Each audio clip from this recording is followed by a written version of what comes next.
Good morning friends, Prasoon की pocket के नए वीडियो में आपका स्वागत है। एक नया टॉपिक बहुत रिसर्च करके, और मेरे हिसाब से दिस इज गुड टॉपिक क्योंकि इसका मार्केट में अवेयरनेस थोड़ा कम है। कुछ गवर्नमेंट प्रोडक्ट अच्छे भी होते हैं, हमेशा नहीं गवर्नमेंट के सारे प्रोडक्ट बुरे हो ऐसा जरूरी नहीं है। एक मैं पहले लेकर आई थी, 2 वीडियोस ला चुकी हूँ, Sukanya Samriddhi and Atal pension. This is third one, NPS. NPS क्या है? National pension scheme. एक्चुअली 2004 तक गवर्नमेंट एम्प्लॉयज को पेंशन मिलता था and government job is famous for that only. तो 2004 में उन्होंने ओल्ड पेंशन स्कीम से निकलकर न्यू पेंशन स्कीम लाया था, एनपीएस।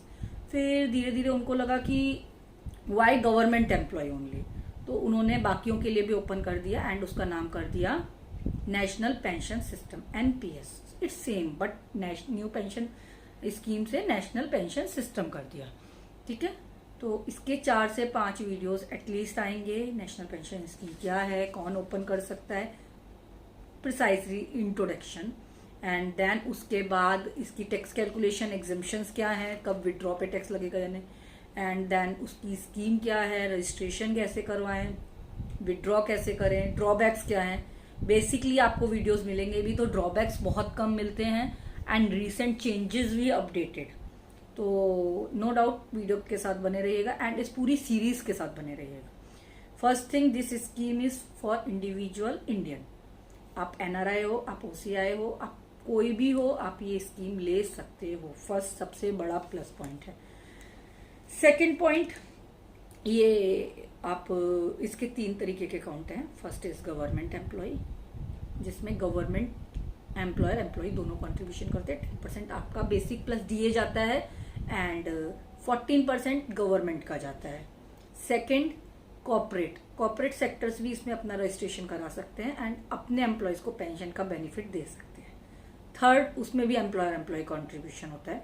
Third is individual. मेरा राशन का दुकान है, मेरा सीमेंट का दुकान है, मेरा ट्रांसपोर्ट सिस्टम है। आई वॉन्ट कि मैं मेरा फ्यूचर रिटायरमेंट प्लान कर लूँ, तो I can also open that account. तो उसमें कॉन्ट्रीब्यूशन किसी का नहीं होगा, बट एटलीस्ट मैं अपने ही कॉन्ट्रीब्यूशन से मंथली कर रही हूँ ना।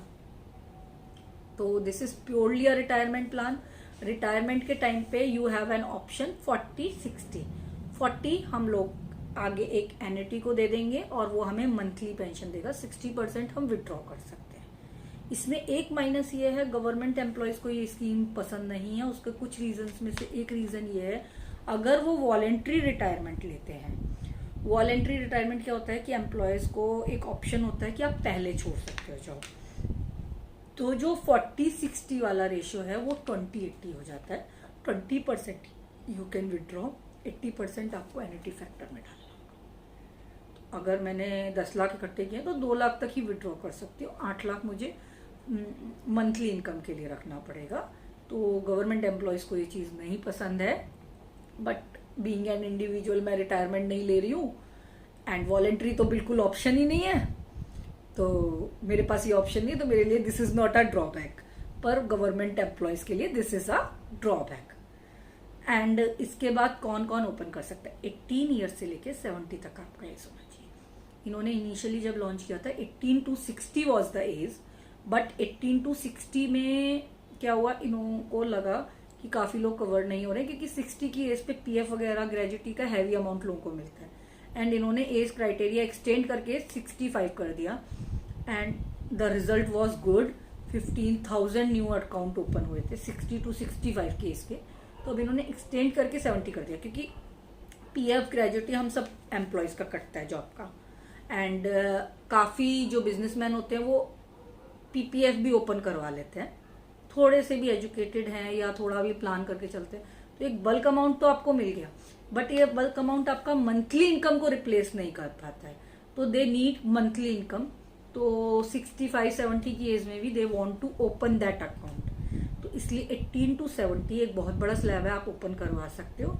उनको उन्होंने क्राइटेरिया में बांटते। 35 तक की एज का अगर बंदा ओपन कराता है तो वो थोड़ा रिस्क फैक्टर ले सकता है। 35 के बाद कराता है तो रिस्क फैक्टर कम ले सकते हैं। सिर्फ थोड़े थोड़े स्लाइडली डिफरेंस है, बट 70 तक आप ले सकते हो। अगर मैंने 100 रुपीज का कॉन्ट्रीब्यूशन मेरी लाइफ में किया है, 60 में कैश एक बार में ले जाऊंगी, 40 को मैं मंथली इनकम के लिए एक एनएटी प्लान में डाल दूंगी। 13 एनएटी प्लान एनपीएस के अंडर ही हैं, उसमें से आपको सेलेक्ट करना। This is another second drawback. आप पूछोगे क्या ड्रॉबैक है? नहीं पूछोगे, मैं तो बताऊंगी, मेरा यूट्यूब चैनल है। तो ड्रॉबैक इज कि नॉर्मली जो एन्युटी स्कीम्स में मिल रहा है वो 5 to 5.5% का रिटर्न मिल रहा है। मैंने अगर 100 रुपये एन्युटी में डाले हैं तो उस पर ईयरली 5.5 ही मिल रहा है मैक्सिमम। तो क्योंकि एन्युटी स्कीम्स जो 13 लाए हुए थे मार्केट में, उनकी मोनोपोली होने लग गया, तो उन्होंने इंटरेस्ट रेट कम दिया। दिस इज द ड्रॉबैक कि मुझे जो मंथली इनकम हो रहा है वो कम हो रहा है। And no doubt I don't want, मैं म्यूचुअल फंड में डालूंगी तो ज़्यादा हो जाएगा।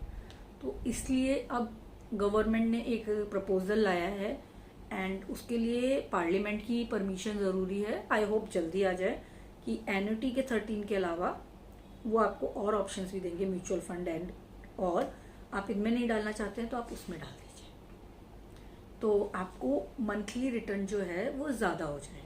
5.5 में taxable, that 5.5 is also taxable, जिसमें आपका प्रिंसिपल और इंटरेस्ट होता है। 100 रुपये मैंने डाले थे, 5.5 आपने दिए, 105 रुपये पे आप टैक्स ले रहे हो मुझसे। तो द थिंग इज कि एक तो प्रिंसिपल पे टैक्स लग रहा है, तो वो रियल में फैक्टर जो होता है हमारा इफेक्टिव 4% करीब पड़ता है, 4.5 तक पड़ जाता है, जो हमारे इन्फ्लेशन को भी बीट नहीं करता। इन्फ्लेशन क्या होता है? बचपन का किस्मी बार याद है? पार्ले जी का एक टॉफी आता था रेड रैपर में, 1 रुपये का 8 मैंने खरीदा है, फिर 1 रुपये का 6 आने लगा, फिर 1 रुपये का 4 आने लगा, अभी मुझे नहीं पता कितना आता है, मैंने बहुत दिनों से नहीं खाया है, बट शायद 1 रुपये का 2 आता है। तो कहीं ना कहीं रुपए की परचेजिंग वैल्यू जो गिर रही है, दैट इज कॉल्ड इन्फ्लेशन। तो अगर हमें इतना भी रिटर्न नहीं मिल रहा है कि हम इन्फ्लेशन को बीट कर पाए, वो 100 रुपये हमारे आज जो एक फ़ोन खरीद सकते हैं, जब हम 10 साल बाद लेंगे तो वो 100 रुपये वो 100 रुपये फ़ोन नहीं खरीद पाएंगे। तो इन्फ्लेशन को अगर बीट नहीं कर रहा है तो that investment is not good.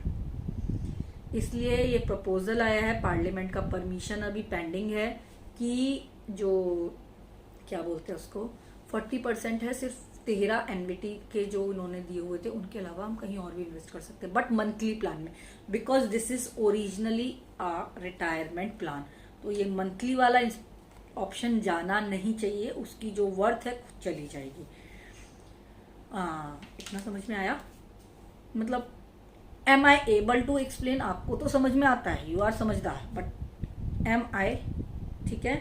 And हाँ, एक बेनिफिट ये है, जैसे इंश्योरेंस को IRDA रेगुलेट करती है, एंड ऐसे ही इंश्योरेंस के अलावा पेंशन फंड रेगुलेटरी एक अथॉरिटी है, pension fund regulatory authority and development authority, PFRDA, इसको वो रेगुलेट करती है।